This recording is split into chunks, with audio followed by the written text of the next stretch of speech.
உங்கள் ஸ்லாட் டைமை எப்படி அப்டேட் பண்ணுறதுன்னு இந்த வீடியோவில் பார்க்கலாம். ஒருவேளை நீங்கள் ஆல்ரெடி ரெஜிஸ்டர் பண்ணும்போது நீங்கள் செலக்ட் பண்ண ஸ்லாட் டைமை அப்டேட் பண்ணணும்னா கீழே டாஸ்க் பாரில் இருக்கிற ப்ரொஃபைல் ஐகான் கிளிக் பண்ணி ஸ்லாட் டைமை ஓப்பன் பண்ணிக்கோங்க. இங்கே பார்க்குற ஸ்பெஷலைசேஷனில் எந்த ஒரு சேஞ்சஸ் பண்ண நினச்சாலும், எக்ஸாம்பிளுக்கு அமௌண்ட் ஆர் டைம் சேஞ்ச் பண்ணணும்னா ஃபஸ்ட்டு மேலே இருக்கிற மினிமம் டைமை சேஞ்ச் பண்ணணும். நீங்கள் முக்கியமாக கவனிக்க வேண்டிய விஷயம் என்னென்னா, கீழே செலக்ட் பண்ண போகிற எந்த ஒரு ஸ்பெஷலைசேஷனோட டைமை விட மினிமம் டைம் குறைவாக இருக்க வேண்டும்.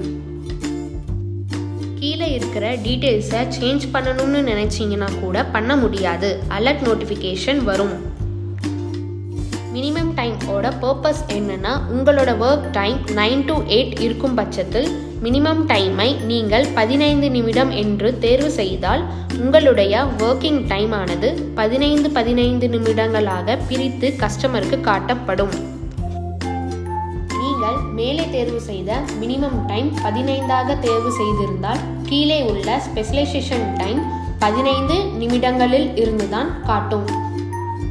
கீழே உள்ள எந்த ஒரு ஸ்பெஷலைசேஷனுக்கும் டைம் சார்ஜஸ் உங்கள் விருப்பம் போல் தேர்வு செய்து கொள்ளலாம்.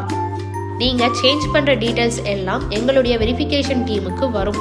நாங்கள் வெரிஃபை பண்ண அப்புறம் தான் உங்களுடைய ப்ரொஃபைலில் ரிஃப்ளெக்ஷன் ஆகும்.